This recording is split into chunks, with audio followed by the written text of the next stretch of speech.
Wait! Did you know there's an animal that can live without oxygen? Meet Henneguya salminicola, a tiny parasite that lives inside fish. Unlike every other animal, it doesn't need oxygen to survive.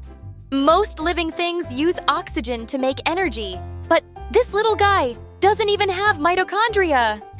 You know, the powerhouse of the cell. Instead, it absorbs energy directly from its host, kind of like a real-life vampire. So, while humans can't last more than a few minutes without oxygen, this tiny creature is out here breaking the rules of life. What's the weirdest animal fact you know? Comment below. And don't forget to like and subscribe for more mind-blowing animal facts.